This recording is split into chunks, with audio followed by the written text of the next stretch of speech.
Сәлем оқырмандар, каналыма қош келдіңіздер. Бүгін сіздермен тұздалған, қытырлап тұратын қияр жабатын боламыз. Видеоны көрмес бұрын маған тіркеліп алыңыздар. Ең бірінші қиярымызды жақсылап жуып аламыз. Одан кейін екі шетін кесіп алып тастаймыз. Жақсылап жуып алғаннан кейін қиярымызды салқын суда 5-7-8 сағатқа дейін судың ішіне салып қоямыз. Сол кезде қиярымыз қытырлақ болып шығады. Қиярымызды жабу үшін ең алдымен банкамызды, крышкамызды жақсылап жуып, одан кейін банкамызды да, крышкамызды буда булап аламыз. Міне біздің қиярымыз 8 сағат судың ішінде тұрды. Енді жаба берсек болады. Сонымен қатар банкамызды жабу үшін хрен жапырағы, зонтик, укроп және лавровый лист, сонымен қатар чеснок және де тәтті перец или болмаса ашты перецті қосуға да болады. Барлық жабатын банкаларымызды суда булап алдық. Енді жаба береміз. Ең алдымен хрен жапырағын бүктеп ең астына саламыз. Біреу или болмаса екеу қосуға болады. Егер де хрен жапырағыңыз кішкентай болса, үшеу салыңыздар. Осылай ең астына салып болғаннан кейін зонтик укропымызды саламыз.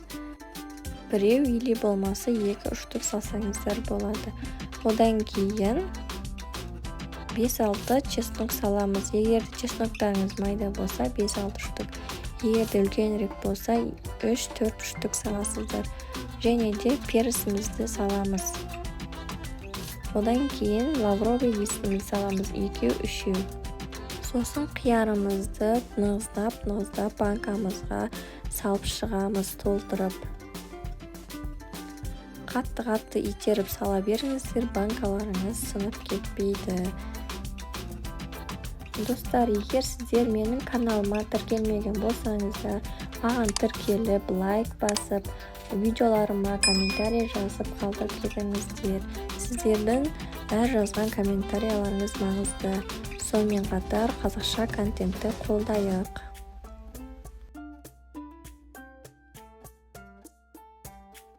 Осылай мен сияқты қайталап банкаларыңызға қиярды нығыздап салып шығыңыздар.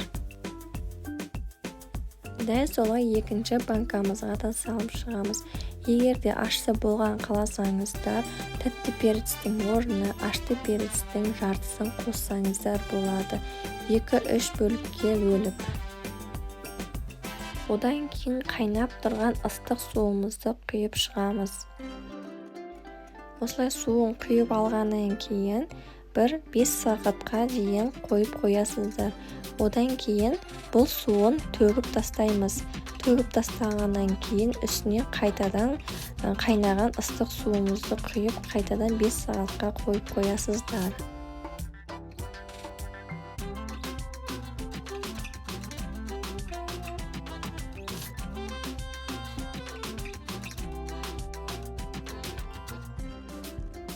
Мінекей мен екінші құйған суымды төгіп тастап жатырмын.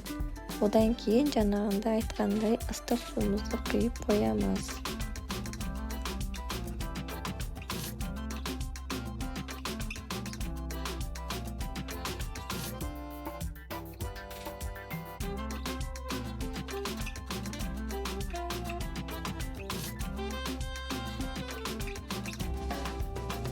Мінекей үшінші рет қайнаған суымызды құйып жатырмыз.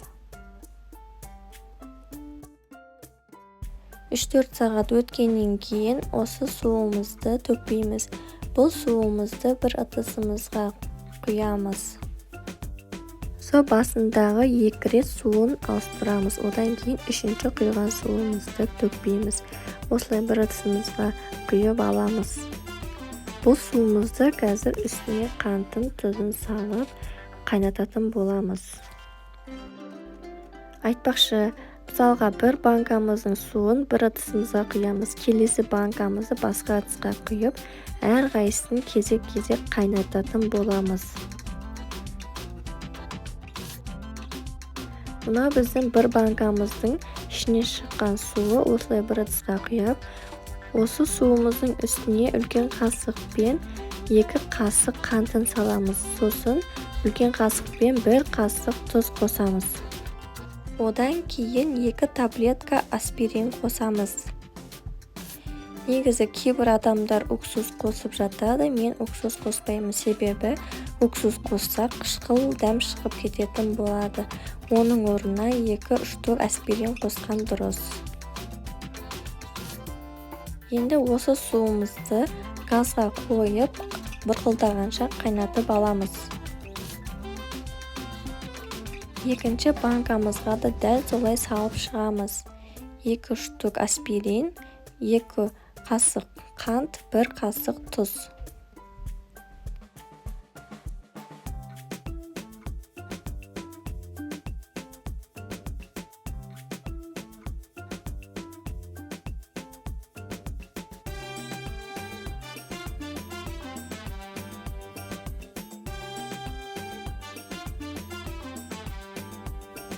Осылай қантымыз, тұзымыз, аспириніміз ерігенше бұрқылдатып қайнатып аламыз. Қайнаған суымызды банкамызға қайтадан құйып аламыз.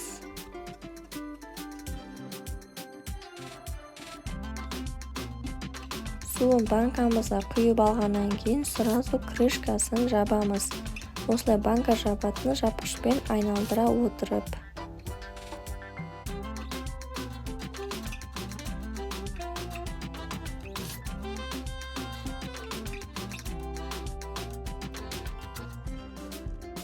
Жауып алғаннан кейін банкамызды төңкеріп қоямыз. Одан кейін бір салқындау бөлмемізге жылы матамызбен, пледімізбен орап қойып қоямыз 2-3 күнге. Одан кейін банка сақтайтын пуфиктарыңызға сақтай берсеңіздер болады. Міне біздің банкамыз 2-3 күнде осылай қиярдың түсі өзгереді. Қыстың күні рахаттанып жейтін боласыздар. Қиярымыз қытырлап, өте дәмді болып шығады. Осылай жасап көріңіздер. Видео сіздерге пайдалы болса, маған тіркеліп лайк басып, комментарий жазып кетіңіз.